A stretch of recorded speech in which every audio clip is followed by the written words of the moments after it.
What's up, LEGO builders? It's time for another gunship or dropship build? Gunship, dropship, it's all the same. Whoa.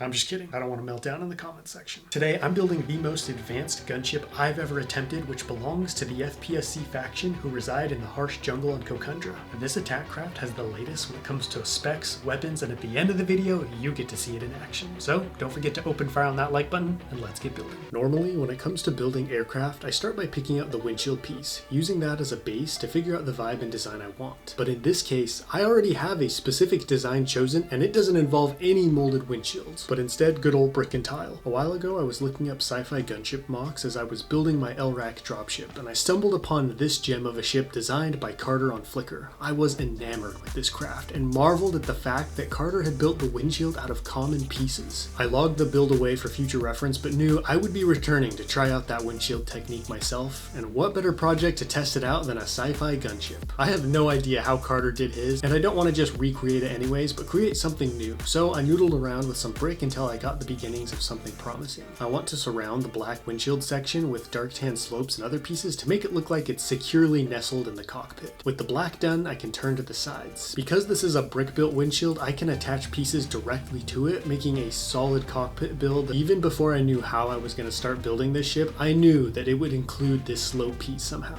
It matches the colors of the FPSC and has this awesome symbol on it that will represent an elite squadron of FPSC gunships.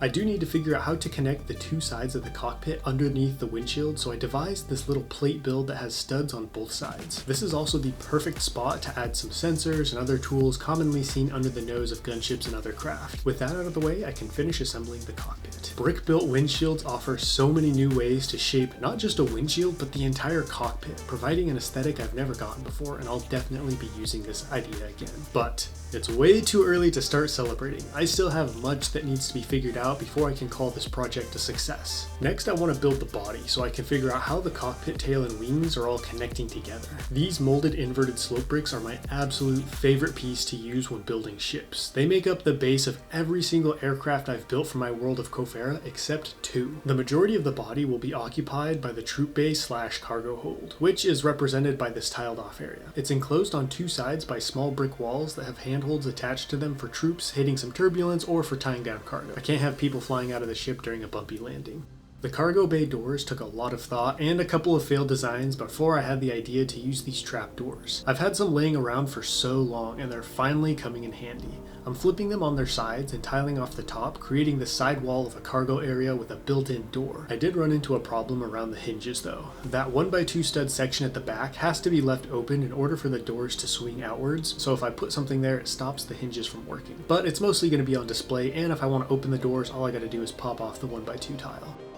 The walls will connect to the body via clips built into all this dark bluish gray plate. The plate will thicken up the side walls so there's no gaps between it and the body, and the clips will allow the walls to angle out away from everything, adding extra space inside the hold. Now it's time to figure out how the cockpit is going to attach. I can't just butt it directly into the body without getting an ugly seam between the two, so I want to create something more aerodynamic and smooth. And nothing gets me those results like wedge plate and slope. I'm essentially going to do the same thing on the back of the ship, tapering it to fit in with the tail, and while I do that, I want to talk a little bit about the role of this aircraft. I'm calling it a gunship because the FPSC already have a dedicated dropship, the LC-3 Barracuda. This hauls everything from tanks to cargo and even mechs, so what I'm building today will have more of an attack role, but can also carry some troops into battle. As such, I want it to be sleek and agile. Not as big as the HADF LRAC, but the FPSC doesn't have a massive army and prefers to operate in smaller strike forces anyways. Ship roofs are never fun for me. They need to be flat and smooth, but also somehow curved and detailed. I've found sprinkling in color highlights in this area helps, as well as adding smaller slopes and grates. This will also be where the wings and thrusters attach to the ship. Yes, you heard me right, wings and thrusters. Similar to the LRAC, this baby harnesses the power of flight. Not with blades or massive wings, but advanced thrusters that can propel the ship at incredible speeds and provide vitally quick maneuvering during combat. But unlike the LRAC, this ship has only two large thrusters, since the FPSC have more advanced tech in this area and the craft is lighter.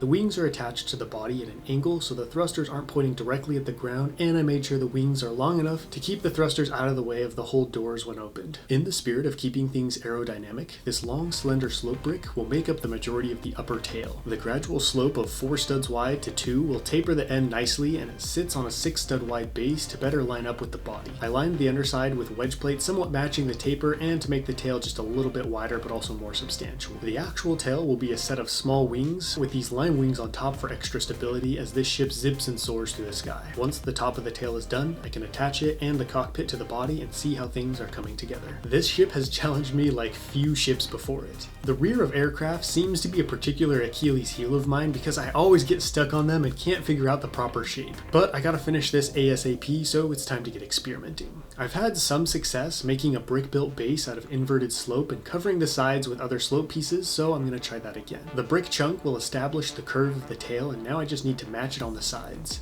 I tried all different kinds of slopes here, but the other problem is I can only use dark tan or line pieces. But these large dark tan curved slopes really saved the day and gave me what I was looking for. I want to be done so bad, but there is still arguably the most important part remaining: the thrusters.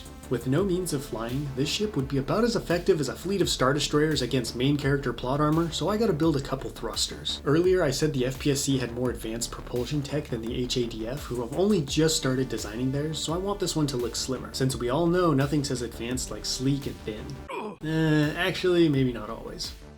I'm applying the same design principles to this as I did with the roof, making sure to add lots of lime green stripes, which is consistent with other FPSC aircraft. And let me know in the comments which of their ships is currently your favorite. At last, the underside of the thrusters have been formed and I can attach these to the gunship. But it wouldn't really be a gunship with no guns, so I should probably add some weapons. Missile racks go with gunships like Wookiees and pulling people's arms off, so I built 2 menacing ATG missile belts and stuck them just behind the cockpit, which gives new meaning to the phrase taking a belt to the enemy. For closer infantry-based threats, I built a nose-mounted gun, and of course, this thing needs to be able to land without crushing said gun, so I slapped on some landing gear. We are now deliciously close to the big reveal of one of the FPSC's most fearsome attack craft.